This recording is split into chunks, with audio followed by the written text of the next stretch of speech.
everybody. Okay, so this book that was suggested to me to read was written by Hanna Halperin, who is gracing us with her presence today. Thank you, Hanna, for coming. And it was a book, sorry, I have to also admit people into the room as I do this. So it was a book that that is a little bit out of the ordinary for our book group. Our book group tended to be books about, you know, Jewish themes, or books that were specifically about growth or self-growth, and they weren't too triggering.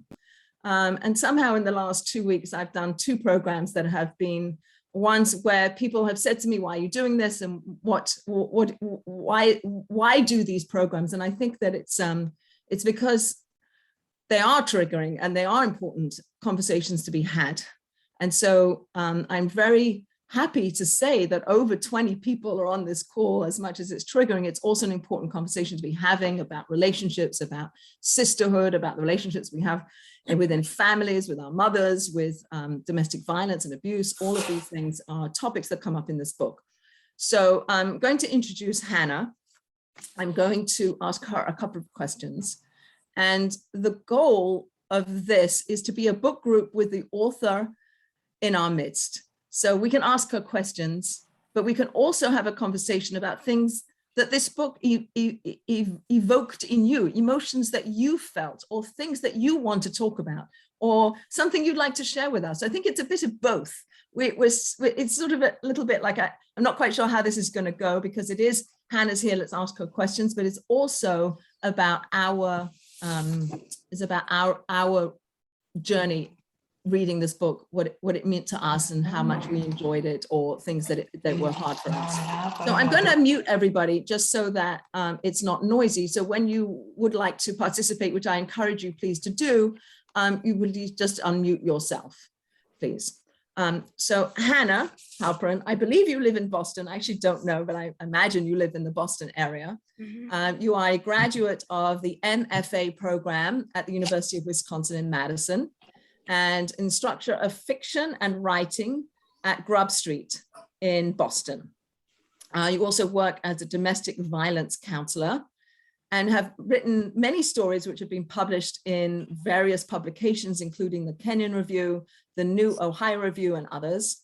And your first book, here it is, Something Wild, has received amazing acclaim and reviews from all over, from the Washington Post and the New York Times, et cetera, et cetera. And I think most people on the call have read the book. I know some people haven't finished the book, but they wanted to be here because they wanted to hear from you, and they wanted to discuss the topics that it brings up. So I'm going to start by asking you, Hanna, please, if you would share with us a little bit about who you are, why you came to write this book, and maybe a little bit about how being Jewish, since we're all Jewish women here, how being Jewish informs your writing. So maybe we could start there. Yeah, well, thank you so much for having me. I'm so excited to be here, and I see Sarah and I see my Aunt Janet, so it's really good to see you both, and to see everyone else. And thank you for reading Something Wild, especially since it sounds like it's a little bit maybe not quite the book that you know, a different kind of book than you normally read, but I'm really excited to talk about it with you. And I've been doing a number of different, book groups and book clubs, and I think each book group has kind of their own style and way of doing things and way of talking about books. And I've sort of just gone with the flow of that particular book group. So very open to sort of hearing how you normally talk about books and sort of answering questions or just listening or joining in the conversation, however feels most natural to you. But yeah, I came to write this novel. I've been writing, since I was a kid, and it's kind of always been the thing that I've wanted to do. And as I talk, I'll try not to give any spoilers for those who haven't finished the book, but I'll talk about, some things in the book, for those who have read it. But the book started out as a short story that I wrote while I was in my MFA program. And the short story that I wrote was about this like very intense female friendship, kind of between two teenage girls. And it really had to do with, if you've read it, kind of this story about Dan, this traumatic story about Dan. And you end up, when you read the book, you find out what the Dan story is. Kind of there's hints, throughout kind of the first half of the book. And eventually you kind of learn what happened in these two sisters' lives when they were, early teenagers.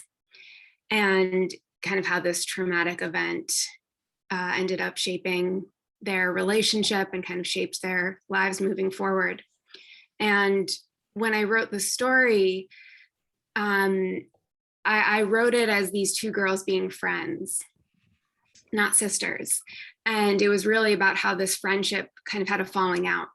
And I wrote it from only the point of view of one of the girls. And it was, the girl who sort of initiated this traumatic thing happening, not knowing, of course, not knowing sort of the trauma that was going to follow. And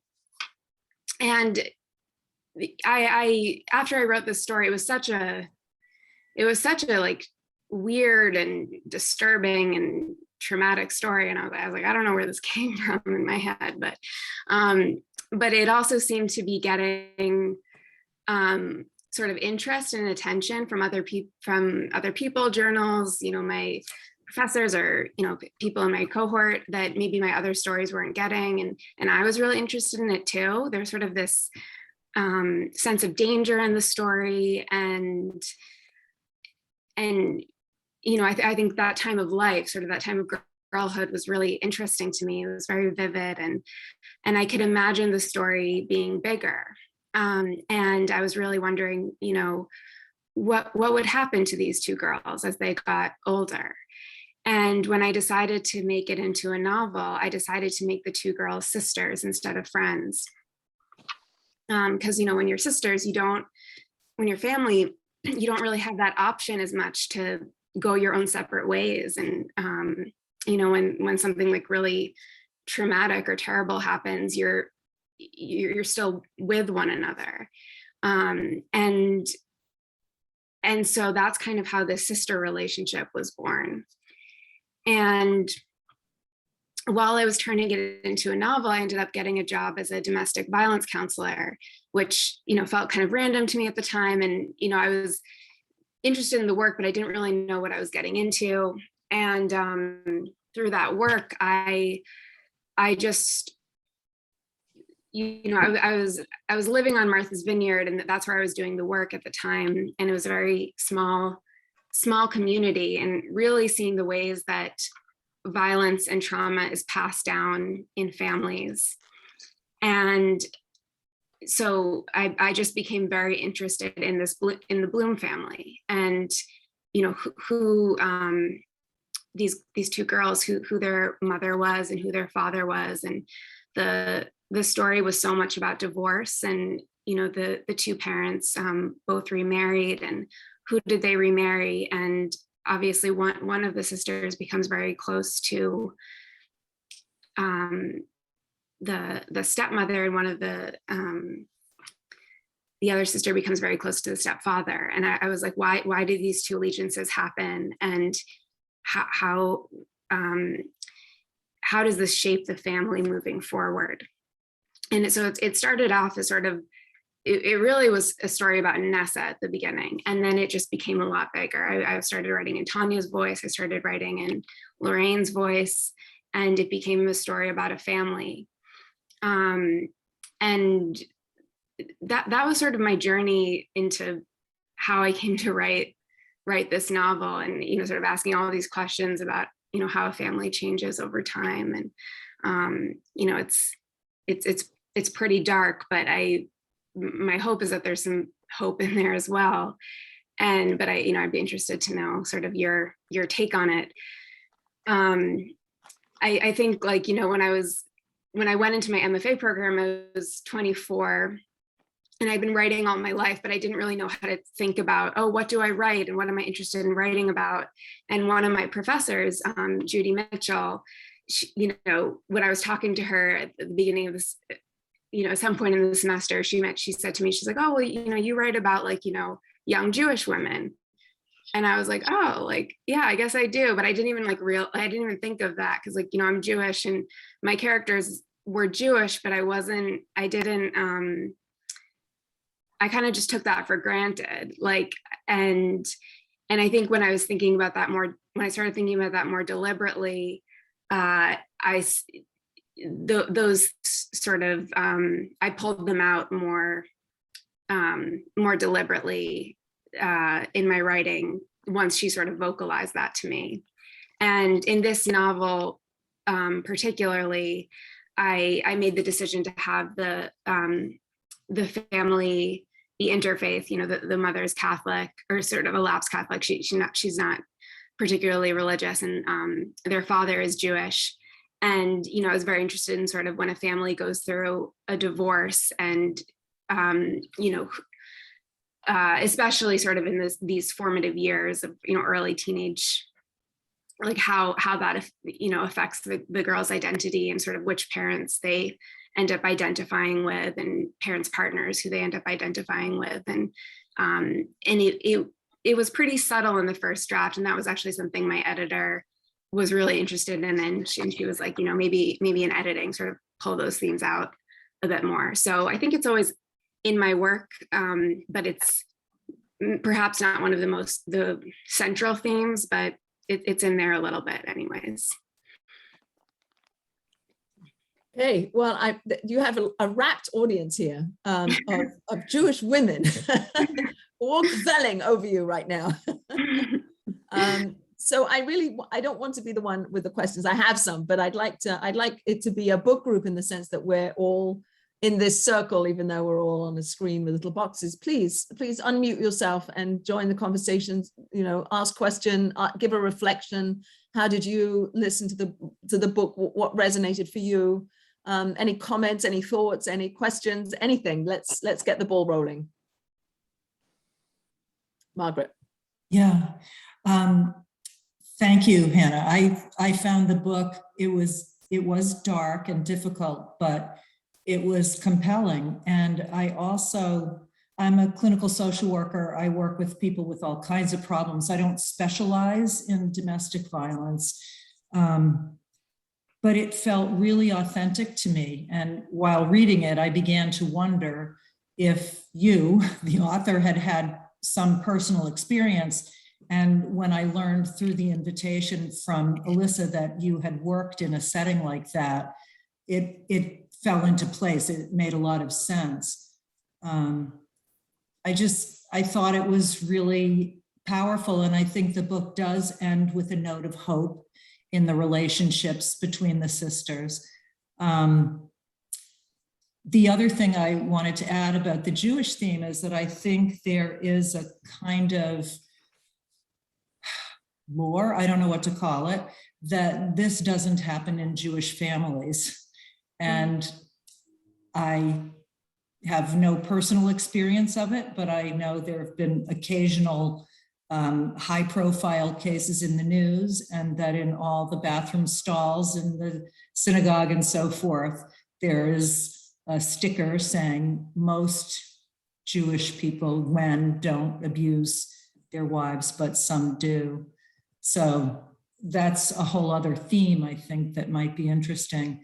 And while you're here, I wondered if in your experience working with people, you had stories that had hope in the way that your book ends. How often is that something that you had seen? Thank you so much for everything you just said.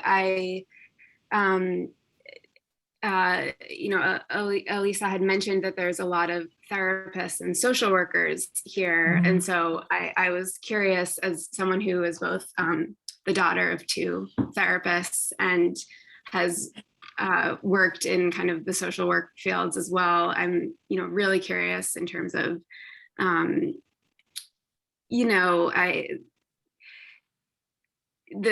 the various therapist scenes in the book as well, and your own experiences. But one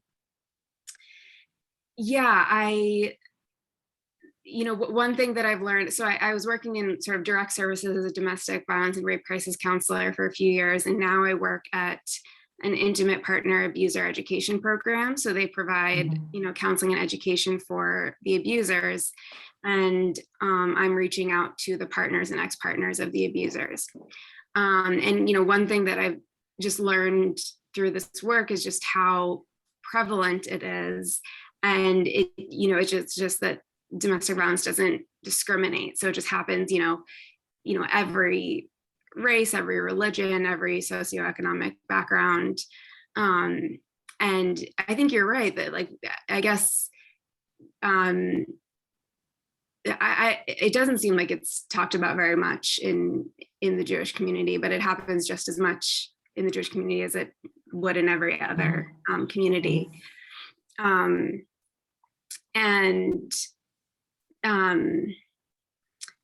I'm sorry, I'm forgetting one of the things I mentioned was the story leading toward a note of hope. Yes. Yeah, that's such a good question. I think most of the conversations I have, like, feel hopeful. Like so I think I'm talking to mostly women, sometimes it's men, but most of the women I speak to are just so strong. And I think sometimes it's like there's a sense of like, oh, the job you're doing must be so depressing. And there's a piece of it that's depressing, but the depressingness doesn't come from the conversations I'm having with the women I'm speaking to, because usually there is this sense of hope. The depression sometimes I feel comes from just that it feels like there will just continue to be abuse. So that's where by the time they get to you, they've accomplished a lot. Yeah. I mean, I don't know if the group in general is familiar with how many attempts it generally takes for someone to break out of a relationship that's abusive, but it's a lot. Yeah, it's on average 7 times before someone usually leaves 7 times before they leave for good. And so for someone to even make that call to begin with is just, it takes so much courage, and it's so strong, and there's hope in that. So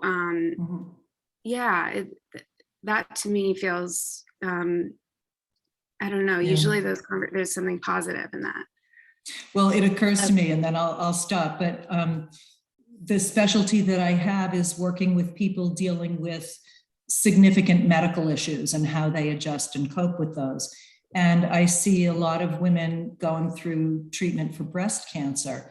And on more than a few occasions, they've come along and said, I'm stronger than I thought. I got through all of this treatment. I'm not going to put up with that anymore. I'm going to change my life now. And it's really a powerful moment. It's really, that decision is profound, I think. Still a lot of work, but it's very meaningful. Yeah. Absolutely. So I'm going to ask Deborah. She had her hand up. Deborah, you have to unmute yourself so you can participate. Thank you. Sure. I had a hard time with the book. I knew I had to read it because we were going to talk with you, and I did get through it, certainly. But I found the character of Lorraine, I didn't find her strong. I almost found her, she seemed to just give up. I mean, she just couldn't get out of it. And yet the daughters, I love the sister relationship. The daughters seem to be the saving grace. They had the strength, but I didn't, unless I missed something, I didn't think she did. She just was so very needy. I don't know that she ever matured to parent properly. there were times you just yelled at her, through the book, out loud. But I loved the way the sisters clung to each other and the way the sisters eventually connected. But I didn't find Lorraine strong unless I've missed something. So that's it for me. I think Barbara wants to say something. Barbara, you look like you're itching there. Yes, I did want to say something. Another one, I did social work for many, many years and worked in mental health, worked with many, many women that were abused. And I am also a victim of abuse. And it has to do with strength. But when you're in an abusive situation and, someone like me that understood exactly what was happening and still had a hard time getting out because small child, mortgage, this, that, there's a lot of factors involved. And the process of being abused is there's a progression, and within that progression your self-esteem just keeps going down, down, down, and you lose your strength. So no, I didn't look at Lorraine as not strong, just as a woman that was in an abusive situation and was having a hard time getting out. She had her own strengths, but obviously, I don't want to give away the end, but obviously she didn't have enough of that strength to get out.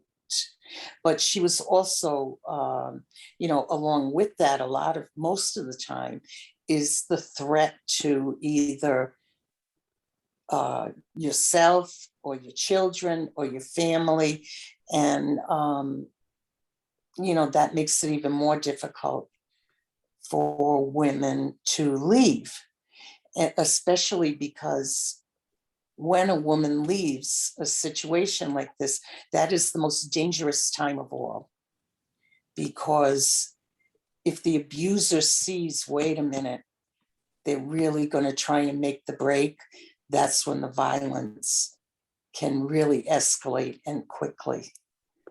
So just wanted to put my 2 cents in there. I'm sure you have seen that, Hannah, many times. Thank you for sharing that. I have so many thoughts about, all of that. When I finished writing the book, I was like almost to the end of editing, and I ended up reading this nonfiction book called No Visible Bruises by Rachel Louise Snyder. I don't know if anyone's read it, but it's an amazing book. And like I finished reading it, and I was like, I feel like I need to rewrite my entire novel. Like, and I've been working in this field for, not a long time, but for 5 years, and had done a lot of reading on domestic violence. But this book made me rethink everything about domestic violence and just about how dangerous it is to leave. And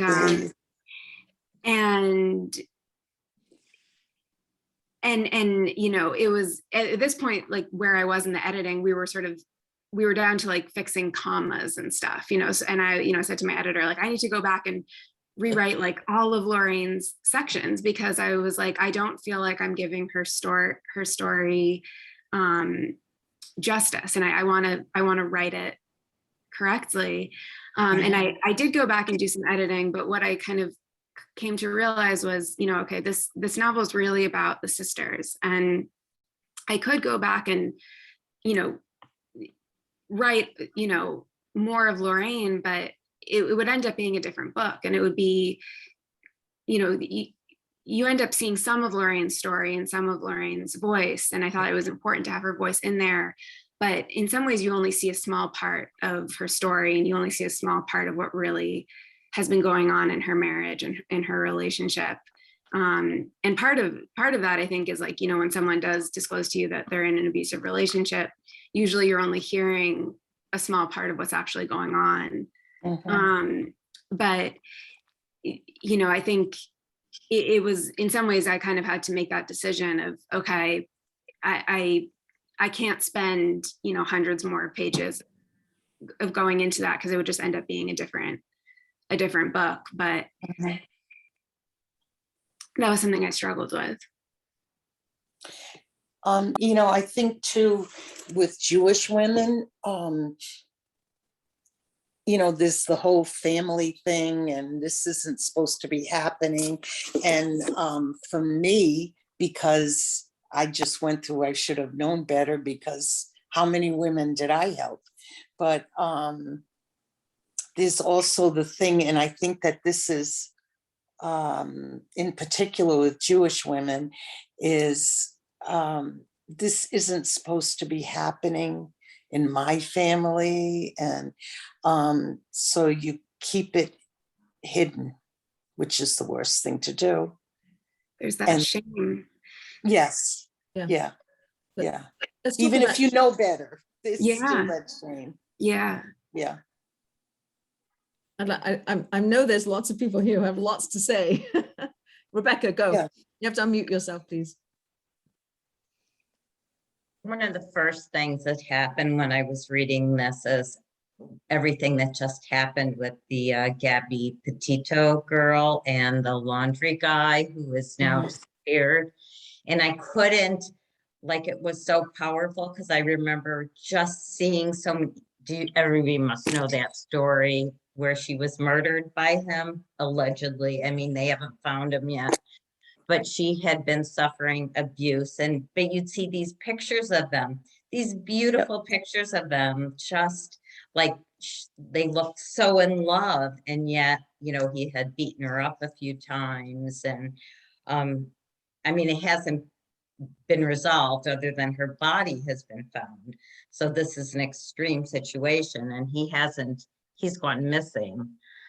But so I kept thinking of that while I was reading it. But the other thing was just the differences that these sisters were having in dealing with this, and how complicated that is, because we don't see the story the same way. And everybody has their own way of looking at this story. And yet they couldn't come together. I haven't finished the book, so but they still haven't come together on how they're approaching this and the conflict there. And yet they loved each other, they love each other, but they can't resolve how to work this through. And, I see both sides, because you want to just take her out of the situation. But then on the other hand, there's always the hope. And I think that's what, in abuse situations, you always cling to that possibility of hope.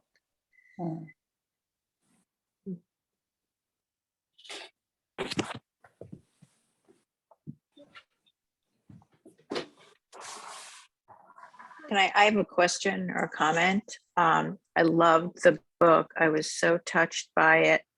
I just, I loved it. I couldn't put it down. And I wanted to ask you about what I saw was Lorraine's negligence as a parent. And it made me really angry. And I was wondering, I was thinking about divorce and what happens. There's a lot of things that get ignored.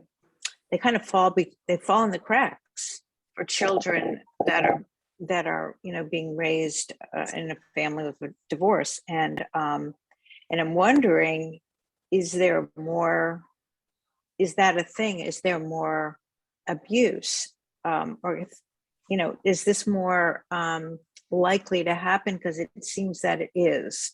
It seems because her attention was elsewhere, and she had no idea what was going on with her daughters. And while the focus is on her, and we're you know, we sympathize with her. My sympathy went to her daughters, and I really love the character of Simone, who became like, she became like the loving parent. And I don't know, I'm assuming that, of course, it's all intentional, but seeing Tanya grow and change, and I guess I was thinking she had one person who she could talk to and rely on, and maybe sometimes that's all it takes, is being able to talk to one person who can validate you when you're in this nightmare. So I loved all those threads, and I was very touched by it. Thanks. Yeah, thank you for that comment. Well, I don't know if anyone else wants to respond to that. I could certainly speak to it, but yeah. Can I say something real quick? Yeah. You know, I came from it differently. I raised 2 daughters, and they're adults. And these are the type of books that I don't like to read, because I go right to being a mom and worried about my daughters. And even now they're adults, and thank God things are okay, whatever. I could go right back to that. Did I do enough? Did I protect them? What did I do wrong? And the part where the incident happened, I skipped it. I went, I am not reading this. There's no way I'm reading this, because it gets to my heart. And I put one of my daughters right there, like, you know. And yet I did go back and I read it. I go, well, maybe it's not so bad, you know. And but it's very challenging for me as a mother, thinking, did I do enough? Was I good enough? And so this type of stuff. So I was wondering about, you know, how you had one sister who had more issues, you know, with what was going on, and one sister who kind of rose above it. How did you come up with that? You know, because I can identify with some of the story, I guess. Maybe that's why it was so hard for me to read it as the mom of raising daughters. And I'm just kind of how you came up with some of that stuff and those issues. Yeah. Yeah, I mean, just to speak to both of those very like really interesting comments about the book. I do think, like, you know, people are generally so much harder on mothers than they are on fathers. And, you know, I don't think that, like, a family who's gone through divorce, there's more likely to be, you know, abuse or neglect than a family that there hasn't been a divorce. Or I don't know. I mean, I'm not an expert on anything, but that's just my take. I think what Hillary said about just having, you know, one person, whether it's a parent or someone else, like some sort of parental figure who's there to believes you and validates you. And, you know, as a kid, if you have that one person, usually I think you're good. But I think, you know, I felt really strongly that I wanted there to be those childhood scenes, you know, those flashbacks to childhood, because I felt that the stuff that was going on in their childhood was problematic and really important, and formed, you know, it was part of the reason that they sort of grew up to be the women, you know, that they are today, and part of the reason that they kind of ended up at Dan's doorstep that evening. And I think, like, there's a lot of, like, you know, trauma with a capital T and, like, abuse that's in this book. And then there's kind of like these, like, quieter traumas and neglect, which feels like it can get, kind of slip through the cracks. And to me, that sort of was, came out more, more in those childhood scenes. And I think it's like Lorraine was an interesting character to write, because in some ways, some people might have felt that we have a lot of compassion for her because of what she's going through. But I also think in some ways, she's a very flawed character. I mean, they're all very flawed characters, but she's a flawed character, because I think she hurt her daughters in many ways. And I'm not talking about sort of what's happening in the present day story, but sort of in the past. Like as a writer, I'm not interested in kind of, being like moralistic, like, or she's a good mother or bad mother. Like I am more interested in just writing a character that feels like true and honest. And so I was just trying to write,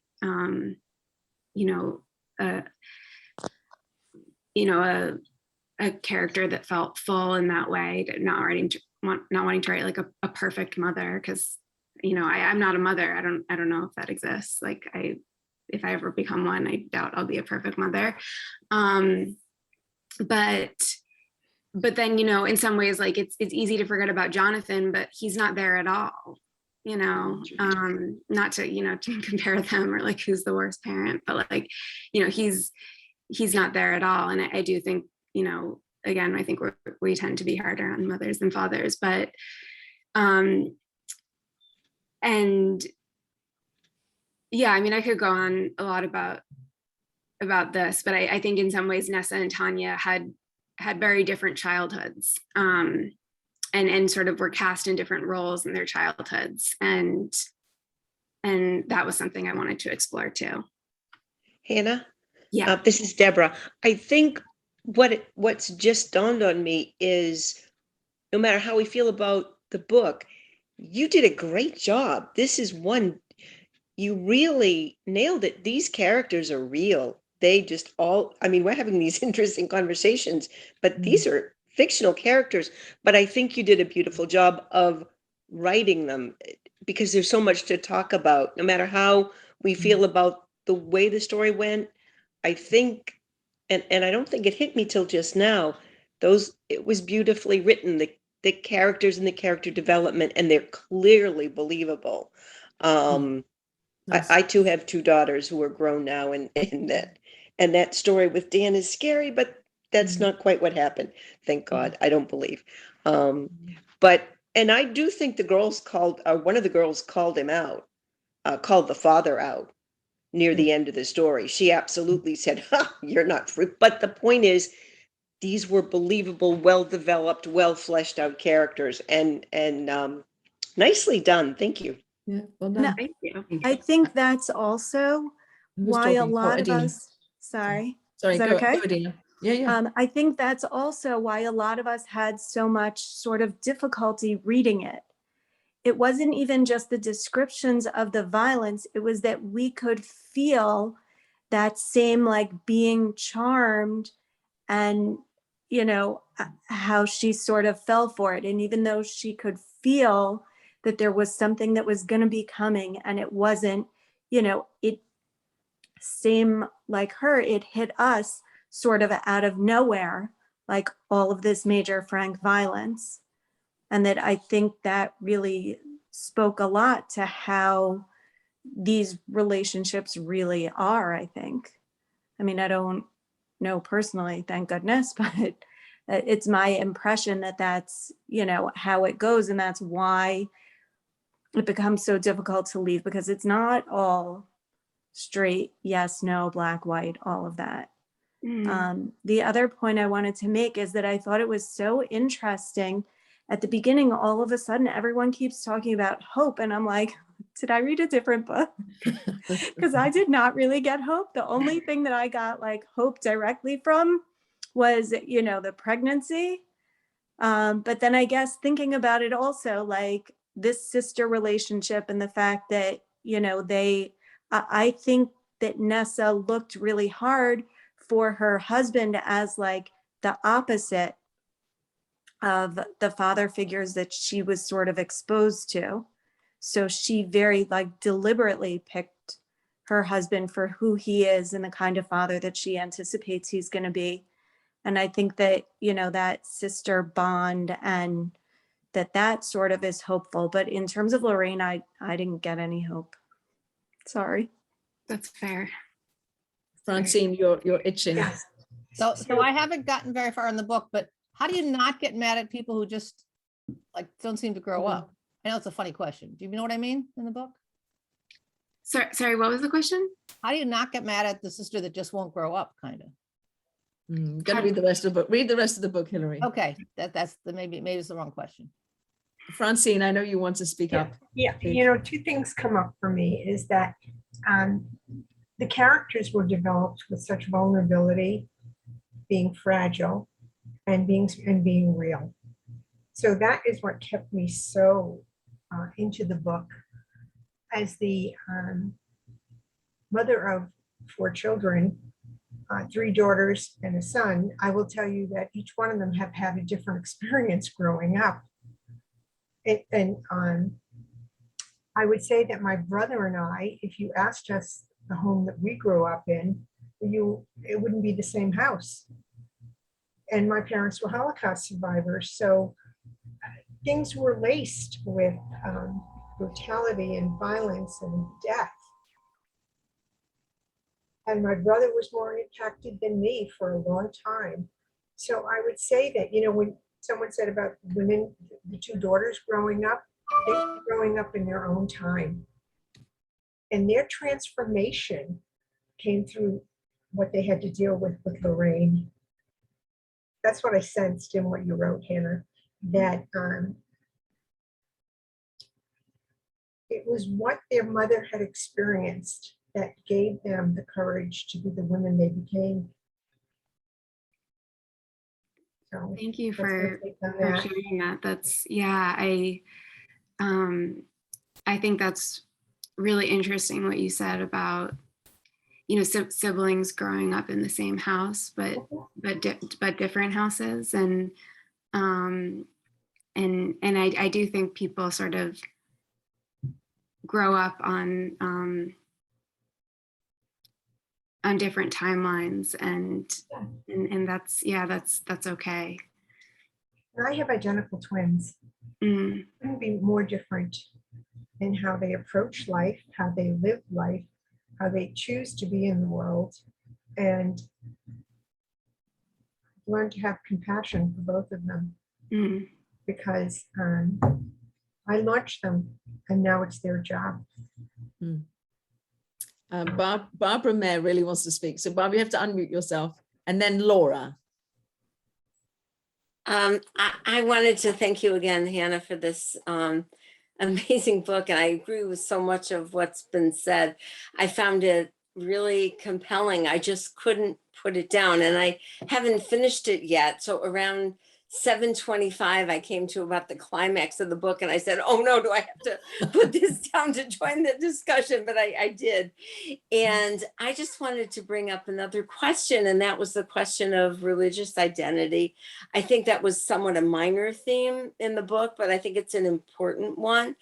And Margaret said earlier that, you know, this happened in a Jewish family, and I don't see them as a Jewish family. I think that when Jonathan left, Lorraine rejected anything Jewish. The girls did not even have bat mitzvahs. And there really wasn't any explanation given to the girls about why, you know, mother suddenly stopped taking me to Sunday school, why I'm no longer being, you know, trained for my bat mitzvah.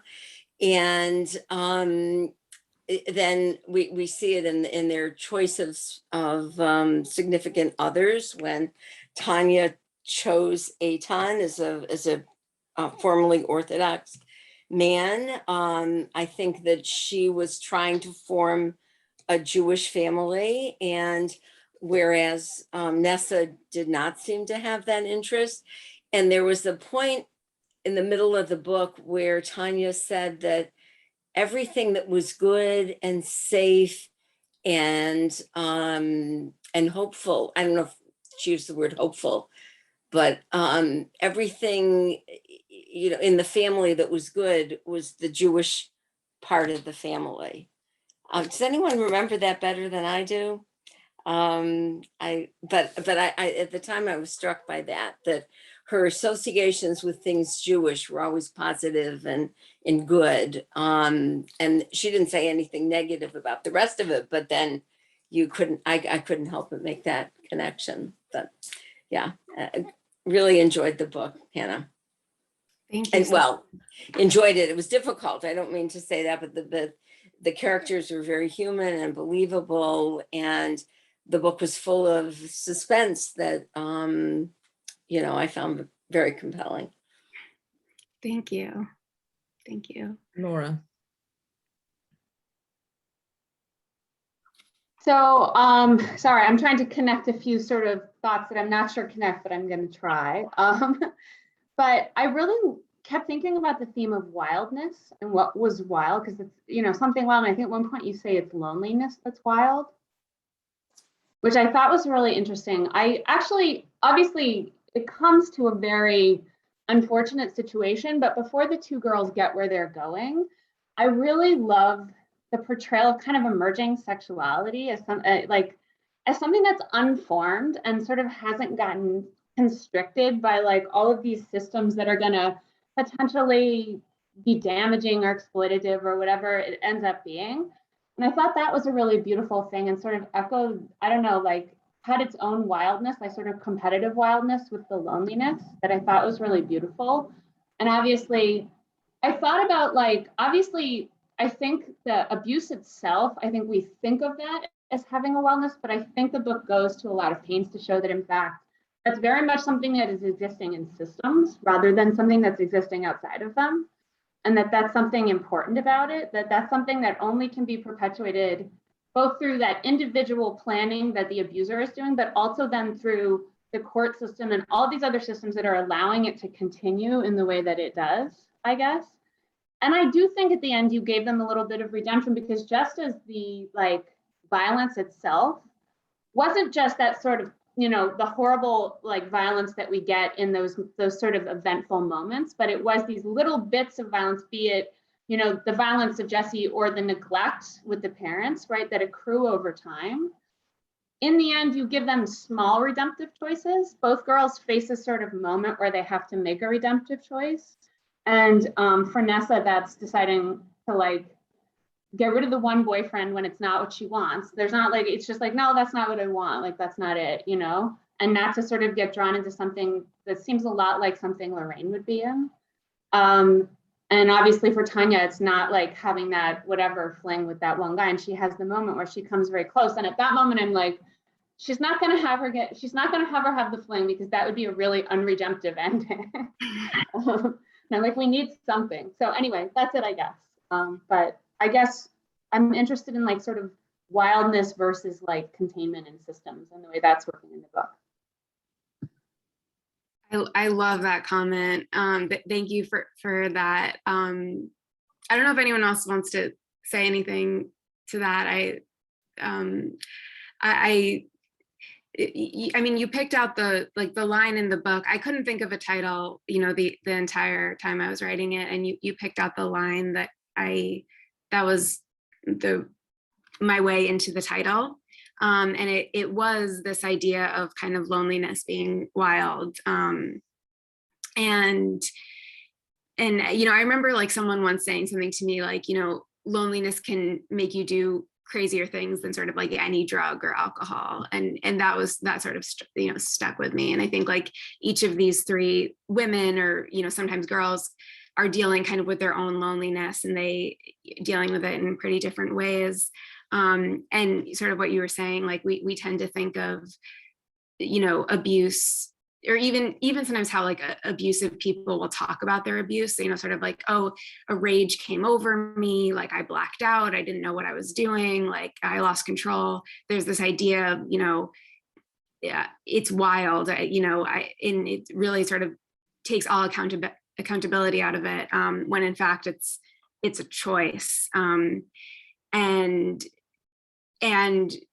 you know, sort of that it's echoed in all of these systems that you were talking about. And I think for me, like the butt of this, the butt of the story anyway, that kind of led into the novel was very much about sort of that time of life of teenage girls, sort of that budding sexuality and kind of that wildness. So like that's interesting that you picked up on that. And I'm glad that those moments at the end felt a bit redemptive and there was a bit of change. Yeah.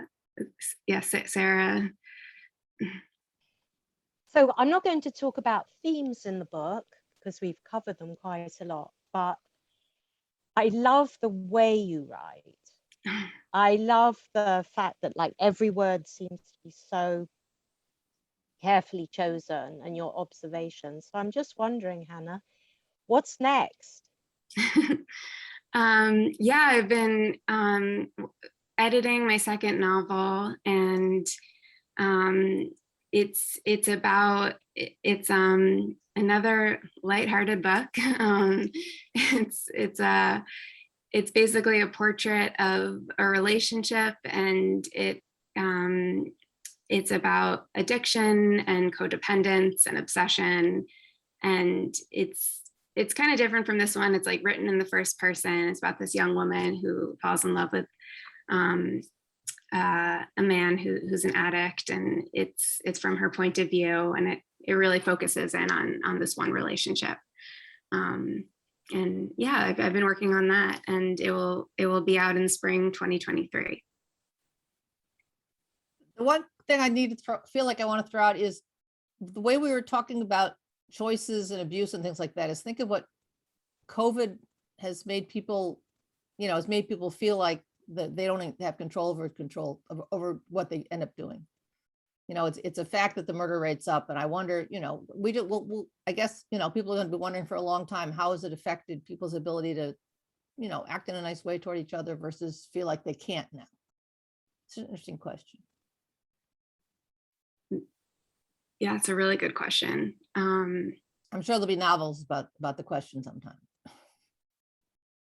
Well, it's certainly, there's been a huge increase in domestic violence, and you know, people,